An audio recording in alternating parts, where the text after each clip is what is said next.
Hello, my name is Frances Fregoso, and this is my video reflection on standardized tests. Three in particular tests I chose to discuss today include the Peabody Developmental Motor Scales. This norm reference test assesses fine and gross motor skills in children from birth to 5 years of age, offering a thorough assessment of their motor development. This assessment exhibits strong test reliability and demonstrates excellent inter-rater reliability. It is well suited on early intervention programs and is designed for administration in brief period, rendering it practical for educational environments.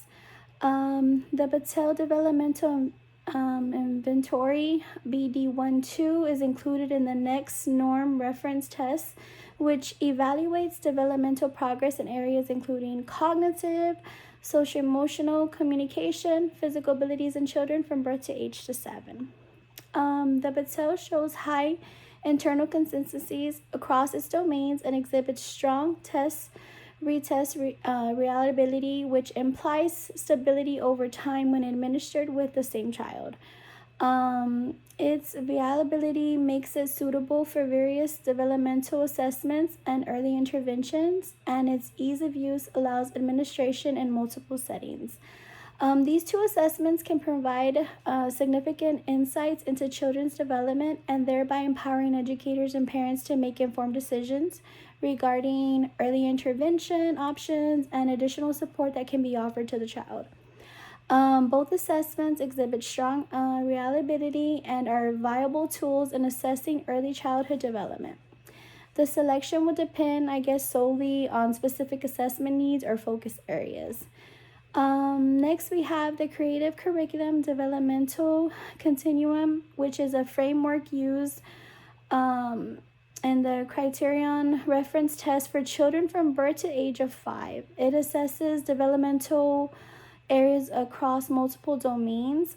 This approach focuses on individual progress and growth, and it allows educators to identify strengths and areas for improvement, and it provides targeted support to promote enhanced learning and development.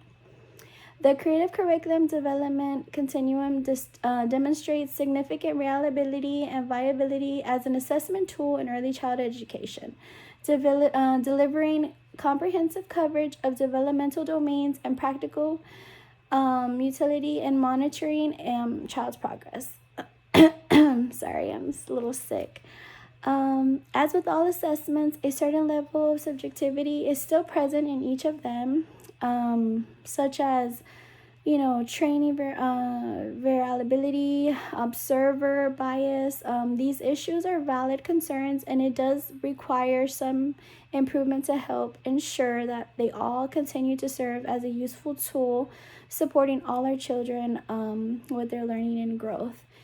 If I could choose three tests that I believe were best for younger children in early childhood education, I think I probably would choose developmental screenings like ASQs. We use that a lot at the center that I currently work at because they serve as an effective tool and they assess children's developmental milestones across various domains, including communication, gross motor, fine motor, problem solving, and personal social skills. Next, I believe high scope child observation record because it's also a very effective assessment tool, and it facilitates the recording of behaviors and interactions during the child's playtime, and it yields very valuable insights into the child's social, emotional, and cognitive development. Lastly, the play-based assessment, because it's an effective tool that involves observing children during play activities, providing an opportunity to evaluate their creativity, problem-solving skills, social interactions, and emotional regulation.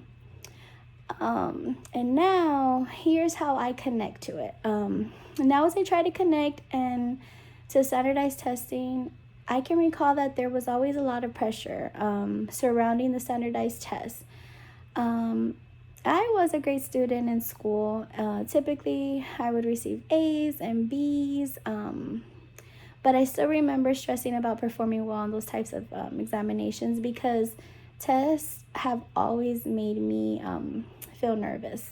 I never agreed on I never really agreed on the test determining who I was as a student based on the score I'd receive. I believe most of my friends probably felt the same way.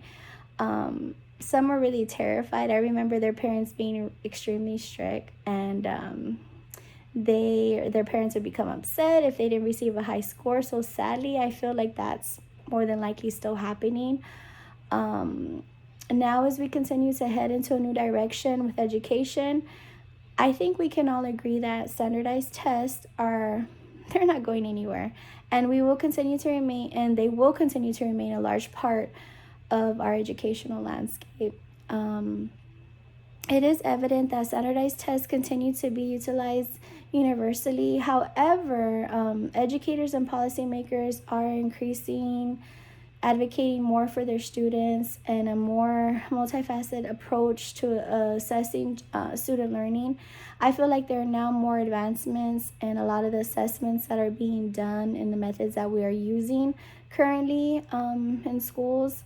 And more developmental and comprehensive evaluation tools are being considered to help students learning, which has caused more, has given us a more deeper understanding of the intelligent enhancements of student learning outcomes. I still, however, wonder if one day the sole indicator of a child's abilities will mean more than just a score, and I think we'd all agree. However, it's still challenging to think that I can't really get my mind off of its true effectiveness and fairness at times. One major issue is the particular groups of children distinguished by socioeconomic status, race, and possibly disability. They probably might be at a disadvantage in my eyes when it comes to accurately demonstrating their capabilities. I mean, I'm going to give you an example. Even with my elementary school child, when one time he came home and he was like, "Man, Mom, that wasn't even on the test." And I'm, just looking at his face, full of disappointment and confusion, it broke my heart because a lot of the times, these children are getting tested and, I feel like they're not getting all the help that they need in that specific topic or whatever the case may be. How do we know schools are effectively preparing our students, like my son, for example, and then also like the psychological impacts that assessments can leave on our children. Let's be realistic though. The debate will continue on the effectiveness of these types of assessments forever, but I really wonder what the future will hold for the generations to come and what else we can gather from all the research and the critiques from standardized testing. Well, this concludes my reflection, and I hope you enjoyed it. Thank you.